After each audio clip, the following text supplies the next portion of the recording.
નમસ્કાર, આપ જોઈ રહ્યા છો નેશન પ્લસ ન્યૂઝ. હું છું આપની સાથે હેતલ ભગત. ગરુડેશ્વર વિયર ડેમ ઓવરફ્લો થતા આહલાદક અને મનમોહક દ્રશ્યો સર્જાયા છે.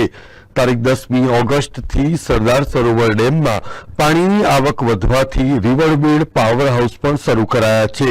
જે બાદ 11 ઓગસ્ટથી દરવાજા ખોલી નદીમાં પાણી છોડાઈ રહ્યું છે, જેને પ્રતાપે ગરુડેશ્વર વિયર ડેમ ઓવરફ્લો થયો છે અને હાલ સરદાર સરોવર નર્મદા ડેમમાં પાણીની સપાટી 135.03 મીટર નોંધાઈ છે, જેને લઈને દરવાજા ખોલી તેમજ રિવરબેડ પાવર હાઉસના તમામ 6 યુનિટો ચલાવીને 1200 મેગાવોટ વીજળી ઉત્પન્ન કરાઈ રહી છે.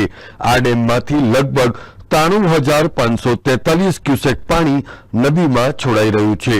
સ્ટેચ્યુ ઓફ યુનિટી ખાતે આવતા પ્રવાસીઓ માટે ગરુડેશ્વર વિયર ડેમ એક અનોખું આકર્ષણનું કેન્દ્ર બની રહ્યો છે. Bureau report, nation plus news, Ektanagar.